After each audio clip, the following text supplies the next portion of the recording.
I know some of you guys are afraid of the dentist, but I'm not. You want to know what time of day I schedule my dentist appointments? 2:30. 2:30. I know. It's not. Boop.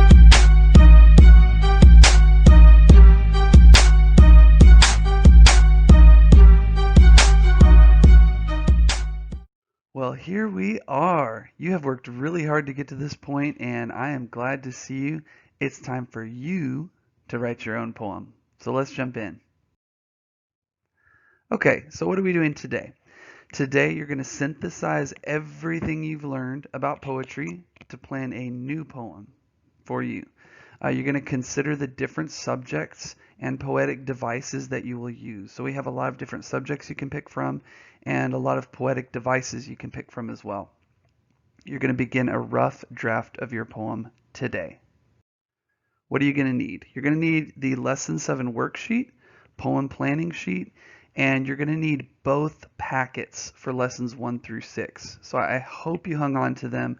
Everything we've done about poetry so far, you're going to need those because you're going to want to flip back and look at all the materials we've studied for both of the poems we've looked at so far. So if you don't have this material in front of you, I want you to pause the video right now and go get it, okay? Pause the video. All right, and you are back. So you're going to write your own poem. Very exciting. So the thing is, you're going to write a poem using certain topics and poetic devices that we learned about in this unit. And you will have some choices here, and you'll see the checklist. I want to direct your attention to this checklist. So it says Lesson 7, Poetic Planning Sheet, this one right here. And you'll see the checklist. It says pick your poem topic. Let's go ahead and look at this in more depth. So here are kind of two choices, and because we studied these two poems. So in the first poem, The Negro Speaks of Rivers, you can really jump into this style of a free verse or a poem that talks about a bigger picture of who you are. So just like we looked at Langston Hughes, and what he said about the African spirit was something that has existed since before the beginning of time. And it's something that was there at the construction of the pyramids. And it was this beautiful, powerful, peaceful spirit that was going to endure. It's like he didn't even mention slavery because the power of his spirit just transcended that you might try to write a poem that talks about something about an aspect of you that is really, really important, or something that's almost sacred or holy about yourself. This would be a really interesting topic. You could also look at something more like America, kind of the themes that were in America. And this style, you would write about things that you've struggled against in life and what makes you strong. Because that poem is really about strength and standing up in the face of difficulty. So I want you to think about those two topics. Of course, you can tweak it a little bit. You can tweak it. I'm fine with that. But just make sure that you're trying to connect to one of these poems in some way or another. So what you can do is, if you know right now which topic you want to pick, you can check it off. Just put a little X on that box, and that's what you want to try to do. But if you're not sure, you can wait until the end of this lesson to kind of decide what you want to work on once you get the tour. I'm going to give you the tour of the worksheet. So the next area is picking your poem type. I think most of us, the free verse, it's going to be easier to write a free verse poem because there are less rules involved as far as the structure. The English sonnet is going to be a very challenging poem, but you'll get a lot of respect from me if you can pull it off. It's because it is full of rules. And if you look back at your notes, that English sonnet, how many lines are we talking about? It's like 14 lines, which isn't too bad. But the thing is, every line has 10 syllables, exactly 10 syllables. And the rhyme scheme is set, so A, B, C, D, C, D, E, F, G, G.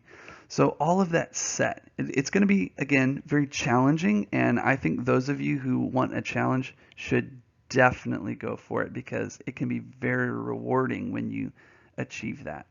Though if you have an idea of which you want to pick, you can put an X in the box, or you can, again, wait till the tour is over. So now we need to talk about really the core of what we're doing. I want you to be able to put into practice the learning that you've done. And when you look back at the lesson objective at the very top of that worksheet, it says synthesize everything I've learned. What synthesize means is to take one ingredient and another ingredient and put them together in a new way. Okay? So synthesize, if you play video games, sometimes there's synthesis going on in a game where you take two items you found on the map and you mix them together and you get a brand new, a potion, I made a potion. So synthesis is that idea. It's like, so I've learned about poetic devices. You know, I have this poetic device and this poetic device. I'm going to put them together in a poem and make something new that's never existed. So I want you to do that. I want you to pick at least two poetic devices you want to focus on in your poem. Do you want to work on allusions? Are you going to allude to famous books, famous stories, famous characters, famous music, famous songs, anything like that? Are you going to allude to that in your poem to draw a connection? Are you going to look at personification? Are you going to turn something non-human in your poem into a human or give it human-like characteristics? Will you include similes and metaphors? Similes, comparing things using like or as. Metaphors, comparing things not using like or as, just saying it is, okay? And the speaker voice. Thinking about the power behind the speaker voice, especially in the Negro Speaks of Rivers, with that speaker was a very mystical character. And you can use that. You can use the voice of the poem to create a character. So think about what techniques you want to use and check them off, or again, you can wait until the tour is over. So let's look here at the bottom of your worksheet. It says brainstorm some ideas. Now I have a place for you to brainstorm your actual ideas on the back of the worksheet. So here's the front. And if you turn it over, it says brainstorm here. Okay? This whole sheet's for brainstorming. But before you do that, let's look at these questions at the very bottom. And let's look at this first question. This is really, if you feel stuck, you can look at these questions just to get you thinking. Okay, you don't have to answer every one of these questions, but take a look. What is the main emotion you want to express? Very different emotions in the two poems we read, right? One is a sense of peace and rest and strength, and the other poem is a sense of like rebellion and strength. So think about your poem. What kind of feelings do you want them to capture? This other question, what is the main event you want to express? So in the Negro Speaks of Rivers, there were many events through African Americans, or just Africans' history, that really talked about almost a biography of the people. And so for yourself, what are the main events that have happened in your life that you want to express or that you want to immortalize? So what is a book or story or movie you can really relate to? This would be something you would use for allusion. Okay, so again, what is the book, story, or movie that you can really relate to? If you heard the crinkling in the background, one of my kids was getting into the chips. So, all right, what are some objects that you love or that define you? If you have like a special, I don't know, everybody has a little thing. You know, I don't have it with me, but a little dinosaur keychain. You know, I have a little logo and a little thing on there that I really like, and a little charm.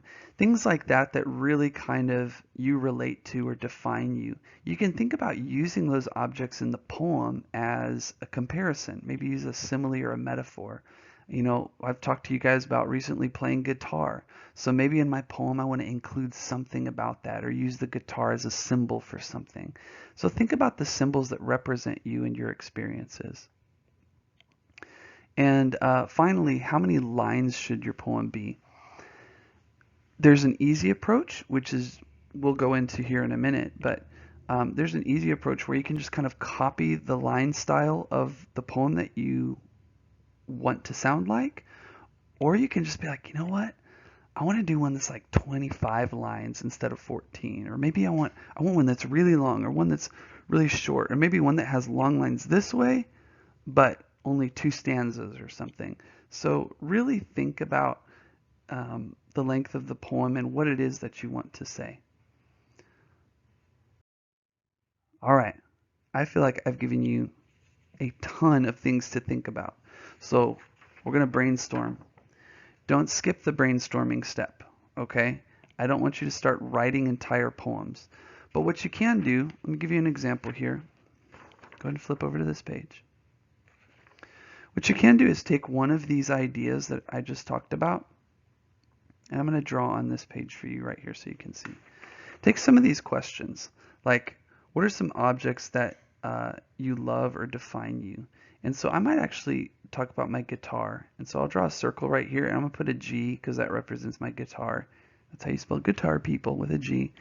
And I'm going to draw kind of a web here that will help me organize my thoughts. What are all the thoughts I have about my guitar that I could relate to? Okay. And one thing is that it's very peaceful for me. So I'll write peaceful. Again, I'm writing with a mouse, so it is... This looks more like a monster. I'm going to make this a monster, okay? But it says peaceful. You know it says peaceful. What else about the guitar? I think it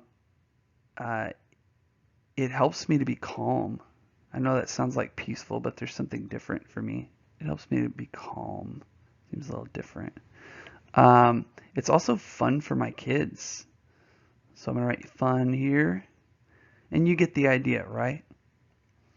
Another idea I have is I really liked that poem, the Rivers poem. And I think like I didn't relate to rivers when I was younger, but I really related to the woods and to trees. And so maybe that's what I want to do. I want to talk about the woods. So I'm going to write the woods, and I'm going to brainstorm some ideas about the woods. What did I love about the woods? I loved climbing trees. I loved seeing leaves change. Wow. It says what I say it says. It says leaves change. Okay, we'll go with that. So I can organize my thoughts lots of different ways, and I want you to do that. Don't skip this step.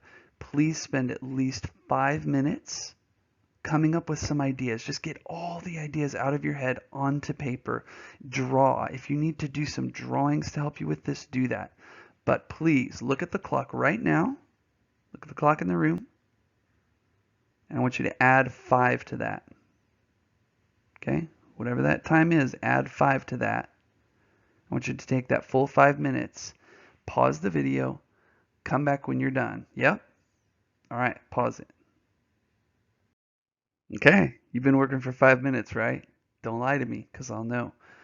But you've done your brainstorming. Good.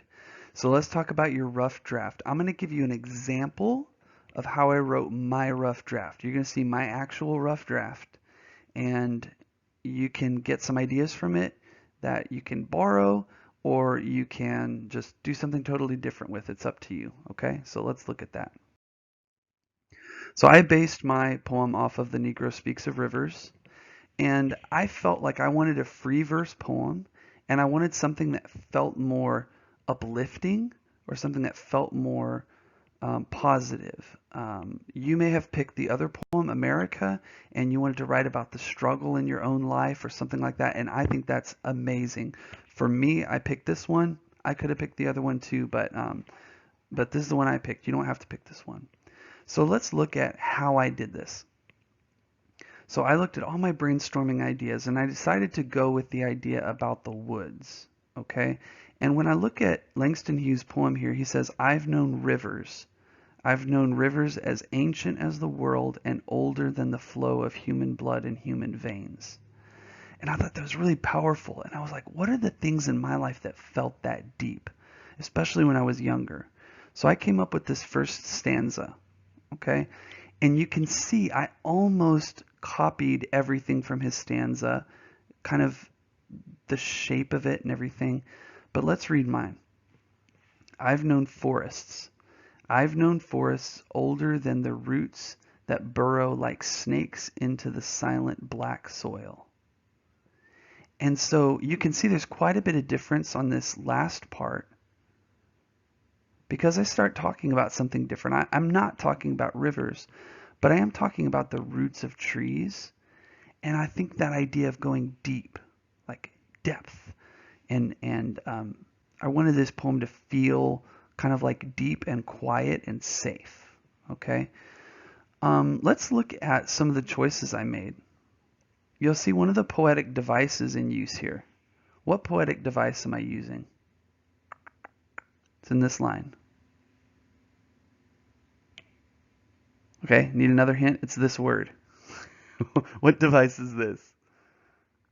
Yes, hopefully you said simile. Okay, so this is comparing two things using like or as. And that's what I wanted this poem to be. I wanted to use a lot of similes.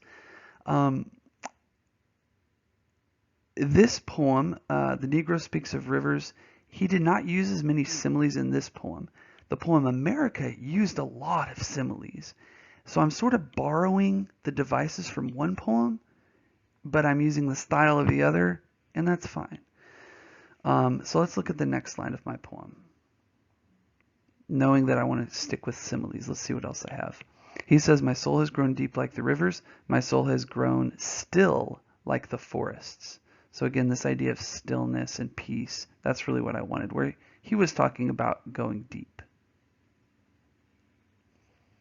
Where he says, I bathed in the Euphrates when dawns were young. I built my hut near the Congo and it lulled me to sleep.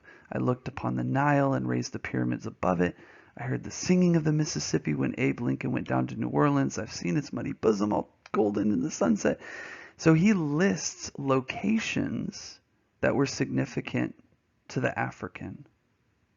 And they're all very positive. They all feel like very powerful examples that give a lot of pride to the African. I went to one location and I kind of described that one location. Okay. For me, that was important to make the poem feel like tighter, like a smaller space of safety. And so I wrote, I climbed in the branches when I was young. You see, he said when dawns were young. I said when I was young. I climbed in the branches when I was young. I built a treehouse and slept. I dreamt of the leaves on the floor below me. I heard the rush of the wind through the branches, like a lonely ghost crying for a lost love. And I've seen the branches sway in the sky. So I used another poetic device here. This one. Okay? So I'm trying to be consistent with using poetic devices. And let's look at my final stanza, or final two stanzas. So he says, I've known rivers, ancient dusky rivers. I say, I've known forests, ancient drowsy forests. Drowsy means sleepy, by the way. And my soul has grown still like the forest. So I simply repeated this line. So you can see, Mr. Fairby, you're cheating. No, I'm not. I'm not cheating.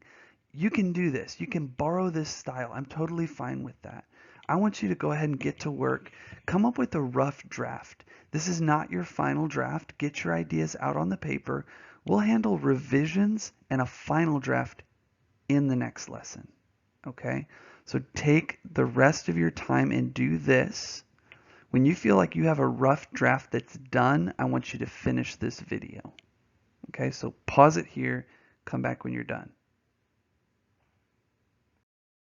Wonderful. Hey, if you're in the room and you finished this, you finished your rough draft, and I'm like wandering around, I want you to stop me and say, Mr. Fairber, I just finished. Come read it.